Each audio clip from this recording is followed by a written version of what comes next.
നമസ്തേ. നമ്മൾ ഈ കലിയുഗത്തിലൂടെ പോയിക്കൊണ്ടിരിക്കുകയാണ്. ഇന്ന് പല ആളുകൾക്കും മറ്റുള്ളവരുടെ തകർച്ച അല്ലെങ്കിൽ നാശം കാണാനായിട്ട് വളരെ ഇഷ്ടമാണ്. ഒരു വ്യക്തി തകർന്നു വീഴുന്ന സമയത്ത് അല്ലെങ്കിൽ അവൻ പ്രതിസന്ധിയിലായിരിക്കുന്ന സമയത്ത് അത് നോക്കി പുറമേ സഹതപിക്കുന്നത് പോലെ അഭിനയിക്കുകയും എന്നാൽ ഉള്ളിൽ സന്തോഷിക്കുകയും ചെയ്യുന്നതായിട്ടുള്ള ഒരുപാട് വ്യക്തികൾ ഇന്നുണ്ട് എന്നുള്ളതാണ്. കാരണം അവരുടെ ഉള്ളിലുള്ളതായിട്ടുള്ള ഒരു തരത്തിലുള്ള പാസീവ് അഗ്രഷൻ തന്നെയാണ് അതിന് കാരണമാകുന്നത്, അല്ലെങ്കിൽ അതിൻ്റെ ഒരു മനഃശാസ്ത്ര വശം എന്ന് പറയുന്നത്. അതുപോലെ തന്നെ ഇന്ന് വളരെയധികം വർദ്ധിച്ചു വരികയാണ് അസൂയ, പക, വിദ്വേഷം, പ്രതികാര ബുദ്ധി തുടങ്ങിയ കാര്യങ്ങളൊക്കെ. അപ്പോൾ അതിൻ്റെ അടിസ്ഥാനത്തിലും മറ്റുള്ളവരുടെ നാശം ആഗ്രഹിക്കുന്ന ആളുകളുണ്ട്. അപ്പോൾ ഈ വീഡിയോ കേൾക്കുന്ന സമയത്ത് ഭൂരിഭാഗം ആളുകളും ആത്മീയ അന്വേഷികളാണ് നമ്മുടെ വീഡിയോ ശ്രവിച്ചുകൊണ്ടിരിക്കുന്നത്. അതുകൊണ്ട് തന്നെ നിങ്ങൾ നീതിപൂർവ്വം മുന്നോട്ട് പോകാനായിട്ട് ആഗ്രഹിക്കുന്നു. തെറ്റുകൾ വരുന്നില്ല എന്നല്ല, ചെറിയ തെറ്റുകളൊക്കെ വന്നിട്ടുണ്ടാകാം. പക്ഷെ നീതിപൂർവ്വം മുന്നോട്ട് പോകണമെന്ന് ആഗ്രഹിക്കുകയും അതിന് നമ്മുടെ ഭാഗത്തു നിന്നൊരു ശ്രമം ഉണ്ടാകുകയും ചെയ്യുന്നു. അതുതന്നെയാണ് യഥാർത്ഥത്തിൽ ഈ ആത്മീയ അന്വേഷണത്തിൻ്റെ ഏറ്റവും വലിയൊരു ഫലം എന്ന് പറയുന്നത്. കാരണം മനുഷ്യൻ ധർമ്മത്തിലേക്ക് തിരിയുന്നു എന്നുള്ളതാണ്. അതുവഴി ധർമ്മത്തിൽ അധിഷ്ഠിതമായിട്ടുള്ള അവൻ്റെ കർമ്മം അവന് കണ്ടെത്താനും അത് ചെയ്യാനായിട്ട് സാധിക്കുന്നു. പക്ഷേ ചില ആളുകൾ ഇതിൽ നിന്ന് വ്യത്യസ്തമായിട്ടുണ്ട് എന്നുള്ളതാണ്. മറ്റുള്ളവരുടെ വസ്തുവകകൾ അല്ലെങ്കിൽ സ്വത്ത് കൈക്കലാക്കണം, അല്ലെങ്കിൽ മറ്റുള്ളവരുടെ ഐശ്വര്യം പോലെയുള്ള കാര്യങ്ങളിൽ അസൂയ പൂണ്ട് അതുപോലെ ആകാൻ ശ്രമിക്കുന്നതിന് പകരം അവരോട് അസൂയയും അല്ലെങ്കിൽ അവരിൽ നിന്ന് എന്ത് തട്ടിയെടുക്കാമെന്ന് നോക്കുന്നതായിട്ടുള്ള മനസ്ഥിതിയുള്ള ആളുകൾ ഇന്നുണ്ട് എന്നുള്ളതാണ്. പക്ഷേ എത്ര ശക്തനായിട്ടുള്ള ശത്രുവായിട്ടുണ്ടെങ്കിലും ഈവൻ ഒരു നമ്മൾ ഈ പറയുന്നത് പോലെ ബ്ലാക്ക് മാജിക്ക് അല്ലെങ്കിൽ കൂടോത്രം പോലുള്ള കാര്യങ്ങൾ ചെയ്യുന്നത് പോലെ അങ്ങനെയൊക്കെ പ്രവർത്തിക്കുന്ന വ്യക്തികളാണെങ്കിൽ പോലും, അല്ലെങ്കിൽ ഭൗതികമായിട്ടുള്ള ഈ ലോകത്തിൻ്റെ രീതികളിൽ കൂടെ നമ്മളെ ശല്യം ചെയ്യുന്നത് അല്ലെങ്കിൽ ബുദ്ധിമുട്ടിക്കുന്നതായിട്ടുള്ള വ്യക്തികളാണെങ്കിൽ പോലും എത്ര ശക്തമായിട്ട് എത്ര പേർ വന്നിട്ടുണ്ടെങ്കിലും നമുക്ക് യാതൊരു കുലുക്കവും ഉണ്ടാകാതെ ഇരിക്കാനായിട്ട് ചില സിദ്ധികൾ നമ്മളെ സഹായിക്കുമെന്നുള്ളതാണ്. അങ്ങനെ ഏത് തരത്തിലുള്ള ആൾക്കാരാണ് ഇങ്ങനെ എത്ര പേർ ആക്രമിക്കാൻ ശ്രമിച്ചിട്ടുണ്ടെങ്കിലും വീഴാതെ നിൽക്കാനായിട്ട് സാധിക്കുന്നത്? ഇവരെ ആക്രമിക്കാനായിട്ട് ശ്രമിക്കുന്നതായിട്ടുള്ള വ്യക്തികൾക്ക് എന്ത് സംഭവിക്കുന്നു? ആത്മീയമായിട്ടും മനഃശാസ്ത്രപരമായിട്ടുള്ള തലത്തിലൂടെ ഈ കാര്യങ്ങളെ നമ്മൾ ഇന്ന് അന്വേഷിക്കുകയും വിശകലനം ചെയ്യുകയും ചെയ്യാനായിട്ട് പോവുകയാണ്. നമ്മളെ തകർക്കാൻ ശ്രമിക്കുന്നതായിട്ടുള്ള വ്യക്തികളുടെ ഉള്ളിലെ ഏറ്റവും വലിയ ഭയം എന്താണ് എന്ന് നിങ്ങൾ ചിന്തിച്ചിട്ടുണ്ടോ? അതായത് നിങ്ങൾക്കെതിരെ പ്രവർത്തിക്കുന്ന ഈ ശത്രുത കാണിക്കുന്നതായിട്ടുള്ള വ്യക്തി, നിങ്ങൾ അവരോട് ഒരു തെറ്റും ചെയ്തിട്ടുണ്ടാവില്ല, പക്ഷെ അവർ നിങ്ങളോട് ഇങ്ങനെ പ്രവർത്തിച്ചുകൊണ്ടിരിക്കുകയാണ്. അപ്പോൾ അവരുടെ ഉള്ളിൽ ഒരു ഭയമുണ്ട്. അതായത് ഒരു വ്യക്തി എന്തായാലും വേറൊരാളെ ഒരു കാര്യവുമില്ലാതെ അറ്റാക്ക് ചെയ്യുന്ന സമയത്ത് ഈ ചെയ്യുന്ന വ്യക്തിയുടെ ഉള്ളിൽ ഭയമുണ്ട്. ഇപ്പം നമുക്കറിയാം, നമ്മൾ നടന്നു പോകുന്ന വഴിക്ക് പാമ്പുണ്ടെങ്കിൽ നമ്മൾ അറിയാതെ ആ പാമ്പിനെ കയറി ചവിട്ടുമോ, അല്ലെങ്കിൽ അത് ഭയക്കുന്ന സമയത്താണ് ഈ പാമ്പ് പോലെ അല്ലെങ്കിൽ മറ്റു പല മൃഗങ്ങളും തിരിച്ച് നമ്മളെ അറ്റാക്ക് ചെയ്യുന്നത്.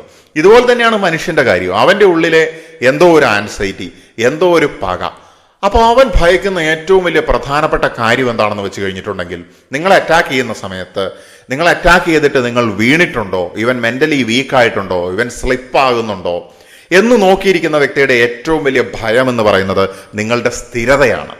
അതായത് കൺസിസ്റ്റൻസി, സ്ഥിരമായിട്ട് അവൻ്റെ കർമ്മങ്ങൾ ചെയ്തുകൊണ്ടും ഉയർച്ചയിലേക്ക് കൺസിസ്റ്റന്റ് ആയിട്ട് സ്ഥിരതയോടുകൂടി മുന്നോട്ട് പോകാനായിട്ടും സാധിക്കുന്നതായിട്ടുള്ള വ്യക്തികൾ, അല്ലെങ്കിൽ അതിനുവേണ്ടി പരിശ്രമിക്കുന്നവർ. ഇപ്പൊ ഈ സക്സസ് എന്ന് പറയുന്നത് ഒരു സ്ട്രെയിറ്റ് ഗ്രാഫ് അല്ല, അതിൽ ചെറിയ രീതിയിലുള്ള വീഴ്ചകൾ ഉണ്ടാവും. പക്ഷേ നമ്മൾ ഉയർത്തെഴുന്നേൽക്കുന്നുണ്ടോ ഇല്ലയോ, ആ ഉയർത്തെഴുന്നേൽപ്പിന്റെ പാറ്റേണുകൾ ഒരാളുടെ ജീവിതത്തിൽ സെറ്റ് ബാക്കുകളെ അതിജീവിച്ചുകൊണ്ട് അയാൾക്ക് വീണ്ടും റെസിലിയൻസോടുകൂടി ഉയർന്നുയർന്ന് പോകാനായിട്ട് സാധിക്കുന്നുണ്ടെങ്കിൽ, ഓരോ വീഴ്ചയും ലെസൺസ് ആക്കി എടുത്തുകൊണ്ട്, ഇപ്പോൾ ഒരു റബ്ബർ പന്ത് നമ്മൾ നിലത്തേക്ക് എറിഞ്ഞിട്ടുണ്ടെങ്കിൽ അത് അതേപോലെ തന്നെ തിരിച്ചു വരുന്നത് നമുക്ക് കാണാനായിട്ട് സാധിക്കും. കാരണം അവിടെ ഒരു റെസിലിയൻസ് പോലെ നമ്മുടെ മനുഷ്യനും ഈ ഒരു കഴിവുണ്ട് എന്നുള്ളതാണ്.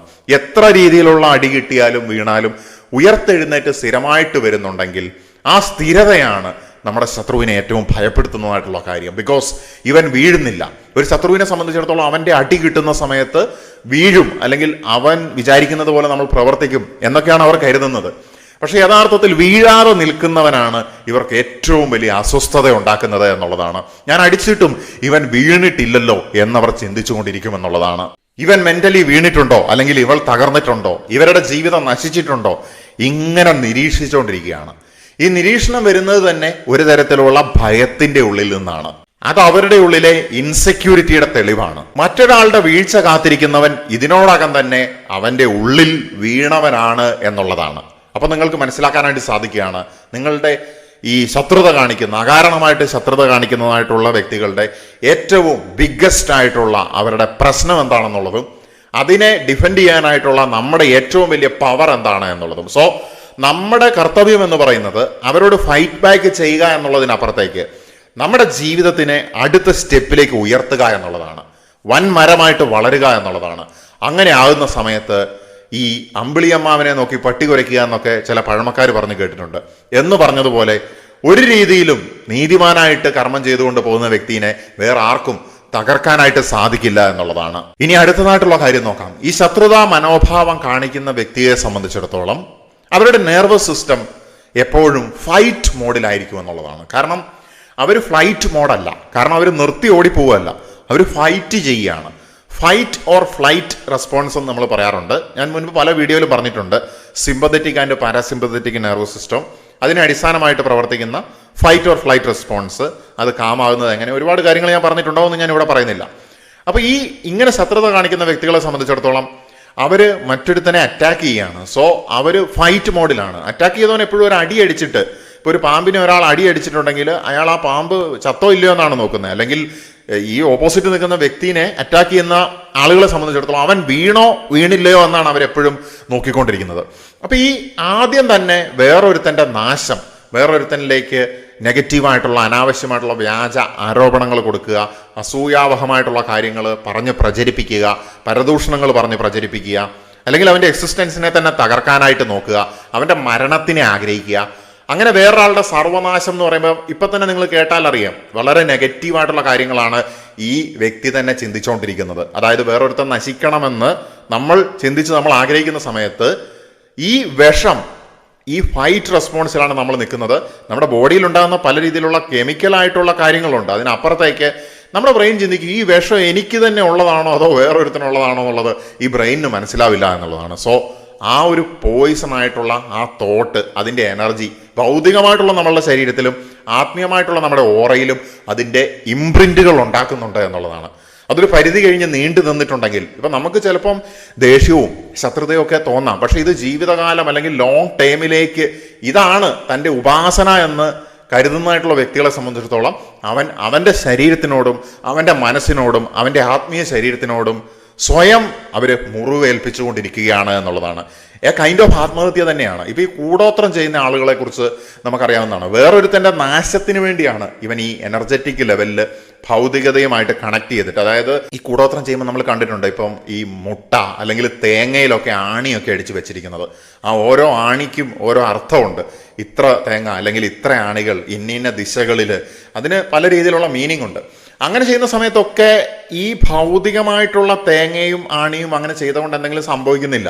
അതിനപ്പുറത്തേക്ക് നമ്മൾക്ക് നമ്മുടെ മനസ്സിനെ അതിൻ്റെ വിഷ്വലൈസേഷന് കൂടുതൽ ക്ലാരിറ്റി വരാൻ വേണ്ടി, അതായത് ഈ ചെയ്യുന്നത് എന്തിനാണ്, ഈ ഭൗതികമായിട്ടുള്ള തേങ്ങയും ആണിയും അല്ലെങ്കിൽ മറ്റു രീതിയിലുള്ള വസ്തുക്കളൊക്കെ ഉപയോഗിച്ചുകൊണ്ട്, അതിപ്പോൾ ചിലപ്പോൾ പാവകളായിക്കോട്ടെ, ഇതൊക്കെ ഉപയോഗിച്ചിട്ട് നമ്മൾ ചെയ്യുന്നത് എന്താണ്, ഒരു സൂചി ഒരു നാരങ്ങയിൽ കുത്തി ഇറക്കുകയാണെങ്കിൽ ഇത് ഈ ശത്രുവിനത് ഫലിക്കണം എന്നുള്ള ചിന്തയാണ് വരുന്നത്. അപ്പം ഈ നെഗറ്റീവ് തോട്ടിൻ്റെ ക്ലാരിറ്റി അതിൻ്റെ ഇത് കൂട്ടിക്കൊണ്ടുവരികയാണ്. അപ്പോൾ എനർജറ്റിക് ലെവലിൽ കാര്യങ്ങളിൽ കുറച്ച് സത്യമുണ്ട് എന്ന് തൽക്കാലം ഒന്ന് ചിന്തിച്ചു നോക്കുക. ഇപ്പോൾ ഈ അടുത്ത് സിനിമാ താരം ജയൻ രവി എനിക്കെതിരെ അവർ കൂടോത്രം പോലും ചെയ്തു, എന്നിട്ട് എനിക്ക് രക്തം ഛർദ്ദിക്കുന്നത് പോലെ വന്നു എന്നൊക്കെയുള്ള രീതിയിൽ പറഞ്ഞതായിട്ട് ഞാൻ സോഷ്യൽ മീഡിയ കണ്ടു. അദ്ദേഹം പറഞ്ഞു എന്നുള്ളത് 100% ഉറപ്പുള്ള കാര്യമില്ല. എന്താണെങ്കിലും പലരും പറയാറുണ്ട് ഇങ്ങനെ ഈ കൂടോത്രം ചെയ്യുമ്പോൾ ഇങ്ങനെ രക്തഛർദ്ദിക്കും, അല്ലെങ്കിൽ കൈവിഷം എന്ന് പറയുന്ന സംഗതി നമ്മുടെ വയറ്റിലെത്തി കഴിഞ്ഞിട്ടുണ്ടെങ്കിൽ അല്ലേ, അതിന് പല രീതിയിലുള്ള കർമ്മങ്ങൾ ചെയ്തിട്ട് അത് വേറൊരാൾക്ക് ഭക്ഷണത്തിൽ കൂടെ അല്ലെങ്കിൽ മറ്റു രീതിയിൽ അയാളുടെ ഉള്ളിലേക്ക് പ്രവേശിപ്പിച്ചിട്ട് അയാളുടെ മണിപ്പൂരിക ചക്രത്തിലേക്ക് ആക്സസ് എടുത്തിട്ട്, അപ്പോൾ അവിടെയൊക്കെ ഈ വിഷ്വലൈസേഷനെ ഭൗതികമായിട്ട് നമ്മൾ കൊണ്ടുവന്നിട്ട് നമ്മുടെ ഈ രീതിയിലുള്ള നെഗറ്റീവ് തോട്ട് കൂടുതൽ ക്ലാരിറ്റിയോടുകൂടി മാനിഫെസ്റ്റ് ചെയ്യിപ്പിക്കാൻ നമ്മൾ ശ്രമിക്കുമ്പോൾ നമ്മുടെ ബ്രെയിനിനറിയില്ല ഇത് അവനെതിരെയാണോ എനിക്കെതിരെയാണോ. ഈ പ്രപഞ്ചത്തിൻ്റെ ഒരു പ്രത്യേകത എന്ന് പറയുന്നത്, എപ്പോഴും നമ്മൾ പറയാറുണ്ട്, ഈ ഭൗതികമായിട്ടുള്ള ലോ തന്നെ for every action there will be an equal and opposite reaction എന്നൊക്കെ ഉള്ളത് നമ്മൾ കണ്ടിട്ടുണ്ട്. എന്ന് പറഞ്ഞതുപോലെ ഇത്തരത്തിലുള്ള തോട്ട്സ് ഈ യൂണിവേഴ്സിൻ്റെ കളക്റ്റീവ് അൺകോൺഷ്യസ് ലെവലിലേക്ക് ചെല്ലുന്ന സമയത്ത് ആദ്യം ചിലപ്പോൾ ചെറിയ രീതിയിലുള്ള ഫലങ്ങളൊക്കെ കണ്ടേക്കാം. പക്ഷെ പിന്നീട് ഇത് ഡബിൾ ഇമ്പാക്റ്റിൽ ഈ ഈക്വൽ ആൻഡ് ഓപ്പോസിറ്റ് റിയാക്ഷൻ എന്നല്ല, അതിനേക്കാളും ഇരട്ടി ശക്തിയിൽ നമ്മുടെ ഉള്ളിലേക്ക് തന്നെ ഇത് തിരിച്ചു വരും. അതിന് പ്രത്യേകമായിട്ടുള്ള കാര്യകാരണങ്ങളുണ്ട്. കാരണം ഇത് ഭൗതികമായിട്ടുള്ള അവസ്ഥയെ ബാധിക്കുന്നു, ഇത് മാനസികമായിട്ടുള്ള അവസ്ഥയെ ബാധിക്കുന്നു, ഇത് സ്പിരിച്വലായിട്ടുള്ള അവസ്ഥയെ ബാധിക്കുന്നു. അതുകൊണ്ടാണ് വേറൊരുത്തൻ നശിക്കണം എന്നുള്ള ആഗ്രഹത്തോടു കൂടി ചെയ്യുന്നതായിട്ടുള്ള ഇത്തരത്തിലുള്ള ഓരോ കർമ്മവും ഒരു വ്യക്തിക്ക് തിരിച്ചടിയായിട്ട് വരുന്നത്. ആ കുത്തിയിറക്കുന്ന ഓരോ സൂചിയും ഓരോ ആണിയും, അപ്പോൾ ആ നാരങ്ങയിൽ കുത്തിയിറക്കുമ്പോൾ അങ്ങനെ വിഷ്വലൈസ് ചെയ്തെങ്കിൽ പിന്നീട് നമ്മുടെ ഭൗതിക ശരീരത്തിലോ മനസ്സിലോ നമ്മുടെ ജീവിതത്തിലോ ഈ കുത്തിയിറക്കലുകൾ റിവേഴ്സായിട്ട് തിരിച്ചു വരുമെന്നുള്ളതാണ്.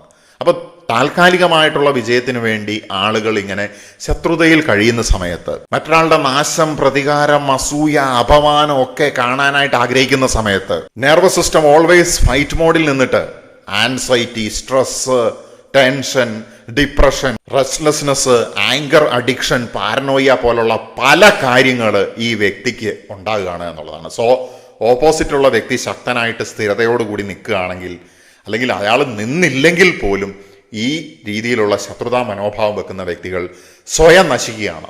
ഞാൻ പറയുകയാണ്, പല രീതിയിലുള്ള ഭൗതികമായിട്ടുള്ള അഡിക്ഷൻസിനേക്കാളും ഒക്കെ ഡേഞ്ചറസ് ആയിട്ടുള്ള അഡിക്ഷനാണ് വേറൊരുത്തൻ്റെ നാശം കാണണം, അതുവഴി എനിക്ക് വിജയിക്കണമെന്നുള്ളതായിട്ടുള്ള അഗ്രഷൻ. അടുത്തതായിട്ട്, ഇങ്ങനെയുള്ള വ്യക്തികളെ പ്രതിരോധിച്ച് നിൽക്കാനുള്ള ഒരു കഴിവ് നിങ്ങൾക്കുണ്ടെങ്കിൽ അത് എന്താണ് എന്നാണ് ഞാൻ പറയാൻ പോകുന്നത്. ചിലപ്പോൾ നിങ്ങൾ ഒബ്സർവ് ചെയ്തിട്ടുണ്ടാവും, അല്ലെങ്കിൽ ഞാൻ പറയുമ്പോഴായിരിക്കും നിങ്ങൾക്കത് ക്ലിയർ ആയിട്ട് മനസ്സിലാകുന്നത്, അല്ലെങ്കിൽ ഒരു വാലിഡേഷൻ കിട്ടുന്നത്. അതായത് ക്ലാരിറ്റിയാണ്. നിങ്ങളുടെ ജീവിതത്തിൽ, നിങ്ങളുടെ കർമ്മത്തിൽ നിങ്ങൾക്ക് എത്രമാത്രം ക്ലാരിറ്റി ഉണ്ട്. നേരത്തെ ഞാൻ പറഞ്ഞത് കൺസിസ്റ്റൻസി ആയിരുന്നു. അടുത്തതായിട്ടുള്ള എന്തുകൊണ്ട് ആളുകൾക്ക് നിങ്ങളെ തകർക്കാൻ സാധിക്കുന്നില്ല എന്ന് ചോദിച്ചു കഴിഞ്ഞാൽ, അടുത്തതായിട്ട് അങ്ങനെയുള്ള തകർക്കപ്പെടാത്ത വ്യക്തിക്കുള്ള ഗുണമാണ് ക്ലാരിറ്റി എന്ന് പറയുന്നത്. അവരെ തകർക്കാനായിട്ട് എളുപ്പമല്ല, കാരണം അവർ ഫേക്ക് ആയിട്ടുള്ള ആളുകളല്ല, അവർ റിയൽ ആയിട്ടാണ് നിലകൊള്ളുന്നത്. അവർക്ക് അഭിനയിക്കാനായിട്ട് അറിയില്ല, അല്ലെങ്കിൽ അവരെ അഭിനയിക്കുന്നില്ല. അവരുടെ ഉദ്ദേശങ്ങൾ ശുദ്ധിയുള്ളതാണ്. അപ്പൊ ശുദ്ധമായിട്ടുള്ള ഉദ്ദേശവുമായിട്ട് മുന്നോട്ട് പോകുന്ന ഒരു വ്യക്തിയെ സംബന്ധിച്ചിടത്തോളം ആ വ്യക്തിക്ക് അൺസീൻ ആയിട്ടുള്ള, കാണാൻ പറ്റാത്ത, അദൃശ്യമായിട്ടുള്ള പ്രൊട്ടക്ഷൻ പ്രപഞ്ചത്തിൽ നിന്ന് ലഭിക്കുമെന്നുള്ളതാണ്. അത് ചിലപ്പോൾ നിങ്ങൾ വിശ്വസിക്കുന്നത് പോലെ നിങ്ങളുടെ ഗാർഡിയൻ ഏഞ്ചൽ ആയിരിക്കാം, അല്ലെങ്കിൽ നിങ്ങളുടെ പൂർവ്വപിതാമഹന്മാരിൽ നിന്ന് ലഭിക്കുന്നതായിട്ടുള്ള പ്രൊട്ടക്ഷൻ ആയിരിക്കാം. ഇനി അതല്ലെങ്കിൽ സ്പിരിറ്റ് വേൾഡിൽ നിന്ന് കിട്ടുന്നതായിട്ടുള്ള മറ്റു രീതിയിലുള്ള സംരക്ഷണ സിസ്റ്റങ്ങളായിരിക്കാം, അല്ലെങ്കിൽ ശക്തമായിട്ടുള്ള ഓറയായിരിക്കാം. ഇതൊക്കെ, അല്ലെങ്കിൽ ഇതൊക്കെ ഒരുമിച്ച്, അതുപോലെ തന്നെ പ്രപഞ്ചം നീതിമാനായിട്ട് ക്ലാരിറ്റിയോടുകൂടി മുന്നോട്ട് പോകുന്ന വ്യക്തിക്ക് അടയാളങ്ങളും കാണിച്ചു തരും എന്നുള്ളതാണ്. അതിനെക്കുറിച്ച് ഒരുപാട് മുമ്പ് പറഞ്ഞതുകൊണ്ട് ഇപ്പോൾ ഞാൻ പറയുന്നില്ല. ഇങ്ങനെയുള്ള വ്യക്തികളെ സംബന്ധിച്ചിടത്തോളം അവർക്ക് ഗിൽറ്റ് അല്ലെങ്കിൽ കുറ്റബോധം കുറവാണ് എന്നുള്ളതാണ്. അവർ അഭിനയിച്ച് ജീവിക്കുന്നില്ല, അവർ ആത്മാർത്ഥതയോടുകൂടി മുന്നോട്ട് പോകുന്നു. അവനവനോടും അവരോട് ഇടപെടുന്നവരോടും ആത്മാർത്ഥത കാണിച്ചുകൊണ്ട് മുന്നോട്ട് പോകാനായിട്ട് സാധിക്കുന്നു. അടുത്തതായിട്ടുള്ള കാര്യം എന്ന് പറയുന്നത്, മറ്റുള്ളവരെ തകർക്കണം എന്ന ലക്ഷ്യത്തോടുകൂടി, തോൽപ്പിക്കണം എന്നുള്ള ലക്ഷ്യത്തോടുകൂടി മുന്നോട്ട് പോകുന്ന ഒരുത്തനെ സംബന്ധിച്ചിടത്തോളം അവൻ സ്വയം ഒരു ട്രാപ്പിലേക്ക് ചെന്ന് വീഴുകയാണ്. ഇപ്പോൾ ഉദാഹരണം പറഞ്ഞു കഴിഞ്ഞാൽ, അയാൾക്ക് ഇൻഫ്ലുവൻസ് ചെയ്യാനുള്ള കഴിവുണ്ട് എന്ന് വിചാരിക്കുക. ചിലപ്പോൾ പൊളിറ്റിക്കൽ ഇൻഫ്ലുവൻസ് ആയിരിക്കും, അല്ലെങ്കിൽ സിസ്റ്റം ഇൻഫ്ലുവൻസ് ആയിരിക്കും, അല്ലെങ്കിൽ സമൂഹത്തിലെ ഉന്നതനായിട്ടുള്ള വ്യക്തികളിൽ ഇൻഫ്ലുവൻസ് ചെലുത്താൻ കഴിവുള്ളവരായിരിക്കും. എന്തു തന്നെയാണെങ്കിലും ഇപ്പോൾ പൊളിറ്റിക്കൽ ഇൻഫ്ലുവൻസ് ചെലുത്തുന്നത് കൊണ്ട് ഒരാൾക്ക് പല ഗുണങ്ങളുണ്ട്, അല്ലെങ്കിൽ സിസ്റ്റത്തിനെ ഇൻഫ്ലുവൻസ് ചെയ്യുന്നതുകൊണ്ട് പല ഗുണങ്ങളുണ്ട്, അല്ലെങ്കിൽ ശക്തരായിട്ടുള്ള വ്യക്തികൾ സപ്പോർട്ട് ചെയ്യാനുണ്ടെങ്കിൽ പല ഗുണങ്ങളുണ്ട് നമ്മുടെ ജീവിതത്തിൽ. പക്ഷേ ഈ വ്യക്തികൾ ഈ ഗുണങ്ങളെയൊക്കെ, ഈ ഇൻഫ്ലുവൻസിങ് കപ്പാസിറ്റീനെ ഒക്കെ ഉപയോഗിക്കുന്നതിന് വേണ്ടിയാണ്, വേറൊരുത്തൻ്റെ നാശത്തിന് വേണ്ടിയാണ്. അല്ലാതെ സ്വന്തമായിട്ട് പ്രൊട്ടക്റ്റ് ചെയ്യാനല്ല, സ്വന്തമായിട്ട് വളരാൻ വേണ്ടിയിട്ടല്ല.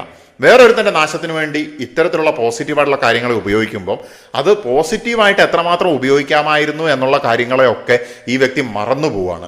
ഇവൻ വേറൊരു മോഡിലേക്ക് പോവുകയാണ്, നന്മയുടെ സൈഡിൽ നിന്നും ഈവിളിന്റെ മോഡിലേക്ക് മാറിപ്പോവുകയാണ്. ഇൻഫ്ലുവൻസ് മാത്രമല്ല, ഇത്തരത്തിലുള്ള വ്യക്തികൾ ജോലി ചെയ്യുന്നത് പോലും വേറൊരുത്തനെ തകർക്കാനാണ്. കാരണം അവൻ ഉണ്ടാക്കുന്നതായിട്ടുള്ള പണം പോലും വിനിയോഗിക്കുന്നത് വേറൊരുത്തന്റെ നാശം കാണുവാൻ വേണ്ടിയിട്ടാണ്. സോ സ്വയം വളരാൻ വേണ്ടിയിട്ടല്ല, മറ്റുള്ളവരെ തകർക്കാൻ വേണ്ടിയിട്ടാണ്. ആ സമയത്ത് ഇവരുടെ തന്നെ നാശം ഇവിടെ ആരംഭിക്കുകയാണ്. ജീവിതത്തിൽ സ്വന്തം വളർച്ചയ്ക്ക് അപ്പുറത്തേക്ക് വേറൊരുത്തനെ പരാജയപ്പെടുത്തുക എന്നതുള്ളതാണ് ആവശ്യമെന്ന് വരുന്ന സമയത്ത് എന്തൊക്കെയാണ് സംഭവിക്കുന്നത് എന്നുള്ളത് നോക്കാം. ഒന്നാമതായിട്ട്, എനർജി ഒരുപാട് ഡ്രെയിൻ ആകും എന്നുള്ളതാണ്.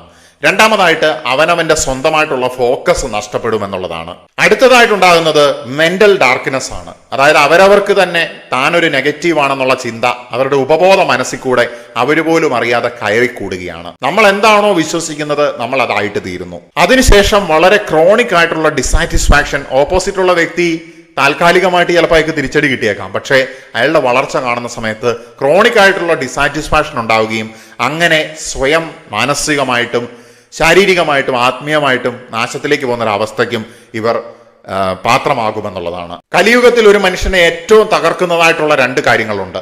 ഒന്ന് അമിതമായിട്ടുള്ള അസൂയ, ഒന്ന് അമിതമായിട്ടുള്ള പ്രതികാര ബുദ്ധി. ഈ രണ്ട് കാര്യങ്ങളും ഒരുപോലെ കലിയുഗത്തിൽ മനുഷ്യബന്ധങ്ങളെയും മനുഷ്യരെയും നശിപ്പിക്കുന്ന ഒരു കാര്യമാണ്. അതുപോലെ തന്നെ വെറുപ്പ്, അതുപോലെ തന്നെ റിവഞ്ച് ചെയ്യാനായിട്ടുള്ള അടിമത്തം. റിവഞ്ച് നമ്മൾക്ക് ചിലപ്പോൾ ഒബ്സസീവായിട്ട് മാറുമെന്നുള്ളതാണ്. മറ്റുള്ളവനോട് പ്രതികാരം ചെയ്യണം എന്നുള്ള ചിന്തയോടുകൂടി മാത്രം മുന്നോട്ട് പോകുന്നതായിട്ടുള്ള വ്യക്തികൾ, മറ്റൊരാളുടെ പരാജയം കാണാനുള്ള ദാഹം, ഇത്തരത്തിലുള്ള കാര്യങ്ങളൊക്കെ ആരംഭിക്കുമ്പോൾ അത് തീ പിടിച്ചതുപോലെയാണ്. ആ തീ പിടിക്കുന്നത് ഓപ്പോസിറ്റ് നിൽക്കുന്ന വ്യക്തിയിലല്ല, ഇങ്ങനെ ആഗ്രഹിക്കുന്ന വ്യക്തികളുടെ ഉള്ളിൽ തന്നെയാണ് എന്നുള്ളതാണ്. അതുകൊണ്ട് തന്നെ ഇങ്ങനെയുള്ള വ്യക്തികൾ പുറമെ പവർഫുൾ ആണ് എന്ന് തോന്നുകയാണെങ്കിലും ഉള്ളിൽ തകർന്നുകൊണ്ടിരിക്കുകയാണ്. പോസിറ്റീവായിട്ടുള്ള കർമ്മം ചെയ്യുന്ന വ്യക്തികളെ സംബന്ധിച്ചിടത്തോളം അവൻ എല്ലായ്പ്പോഴും രക്ഷപ്പെടാനുള്ള സാധ്യത വളരെ അധികമാണ്. കാരണം അവന്റെ സെറ്റ് ബാക്സ് എന്ന് പറയുന്നത് ടെമ്പററി ആയിരിക്കും എന്നുള്ളതാണ്. സ്വന്തം ജീവിതം മെച്ചപ്പെടുത്താനായിട്ട് ശ്രമിക്കുന്ന മനുഷ്യൻ എല്ലാവരെയും തോൽപ്പിക്കണമെന്നല്ല, എല്ലാവരെയും ജയിക്കണമെന്നല്ല, സ്വന്തം ജീവിതം മെച്ചപ്പെടുത്തുക. അവൻ ഗ്രാജുവലി റൈസ് ചെയ്യും, അല്ലെങ്കിൽ മെച്ചപ്പെടുക എന്നുള്ളതാണ്. കാരണം അവന് കൃത്യമായിട്ടുള്ള ഫോക്കസ് ഉണ്ട്. അല്ലെങ്കിൽ അവന്റെ ഫോക്കസ് എന്ന് പറയുന്നത് ഗ്രോത്ത് ആൻഡ് ക്രിയേഷൻ ആണ്. വളരുക, പുതിയത് സൃഷ്ടിക്കുക. അവൻ എഫേർട്ട് എടുക്കുന്നത് കൊണ്ടും മറ്റൊരാളുടെ നാശത്തിന് വേണ്ടി ചിന്തിക്കാത്തത് കൊണ്ടും അവന് പുതിയ വഴികൾ തുറന്നു ലഭിക്കും എന്നുള്ളതാണ്. അവന്റെ ഇൻഫ്ലുവൻസ്, അവൻ ഉണ്ടാക്കുന്ന പണം, ഇതൊക്കെ പോസിറ്റീവായിട്ടുള്ള കാര്യങ്ങൾക്ക് വേണ്ടി ഉപയോഗിക്കാനായിട്ട് സാധിക്കുന്നു. അതുകൊണ്ട് ഞാൻ പറയാണ്, ചില മനുഷ്യരെ പ്രപഞ്ചം തകർക്കപ്പെടാനായിട്ട് അനുവദിക്കില്ല, പ്രൊട്ടക്ട് ചെയ്തുകൊണ്ടേയിരിക്കും. അവർ വീണ്ടും വീണ്ടും സർവൈവ് ചെയ്തുകൊണ്ടേയിരിക്കും. എത്ര വെട്ടുകൊണ്ടാലും മുറി കൂടി തിരിച്ചു വരും എന്നുള്ളതാണ്. എത്ര ആക്രമണങ്ങൾ കഴിഞ്ഞിട്ടുണ്ടെങ്കിലും അവര് സർവൈവ് ചെയ്ത് പവർഫുൾ ആയിട്ട് തന്നെ തിരിച്ചു വരും. കാരണം അവരനുഭവിച്ചതായിട്ടുള്ള പെയിൻ അല്ലെങ്കിൽ വേദന എന്ന് പറയുന്നത് പുറത്തറിയാതെ തന്നെ അവരെ വളരെ ആഴത്തിൽ അല്ലെങ്കിൽ ഷാർപ്പൻ ചെയ്തിട്ടുണ്ട്, ഡീപ്പായിട്ട് ഷാർപ്പൻ ചെയ്തിട്ടുണ്ട് എന്ന് ഞാൻ പറയുകയാണ്. അവരുടെ വേദനകൾ തന്നെ അവരെ ഒരുപാട് ആഴമുള്ള വ്യക്തിത്വങ്ങളാക്കി മാറ്റിയിട്ടുണ്ട്. മറ്റാരും കാണാതെ അവരുടെ ഉള്ളിൽ റെസിലിയൻസ് അല്ലെങ്കിൽ തിരിച്ചു വരാനുള്ള, കംബാക്ക് ചെയ്യാനുള്ള കപ്പാസിറ്റി വളർന്നിട്ടുണ്ട്. അവരുടെ ഉള്ളിൽ വിനയമുണ്ട്. അവർ ഇരുട്ട് കണ്ടിട്ടും ഇരുട്ടായിട്ട് മാറിയിട്ടില്ല എന്നുള്ളതാണ്. ഇവിടെയാണ് അവരുടെ യഥാർത്ഥ ശക്തി കിടക്കുന്നത്. ഉള്ളിൽ വെളിച്ചമുള്ള മനുഷ്യനെ ഒരിക്കലും ഇരുട്ടിന് കീഴ്പ്പെടുത്താനായിട്ട് സാധിക്കില്ല. അതുകൊണ്ട് നിങ്ങളെ തകർക്കാനായിട്ട് വരുന്ന എല്ലാവരും ജയിക്കുകയില്ല. കാരണം ചില മനുഷ്യരെ സംരക്ഷിക്കുന്നത് അവരുടെ കർമ്മവും ധർമ്മവുമാണ്. അപ്പൊ നമ്മുടെ കർമ്മത്തിലൂടെ, ധർമ്മത്തിലൂടെ നമുക്ക് ശക്തമായിട്ട് മുന്നോട്ട് പോകാനായിട്ട് സാധിക്കട്ടെ എന്നാശംസിച്ചുകൊണ്ടും പോസിറ്റീവ് എനർജി സെൻഡ് ചെയ്തുകൊണ്ടും നിർത്തുകയാണ് തുടരുവാൻ വേണ്ടി. നമസ്തേ.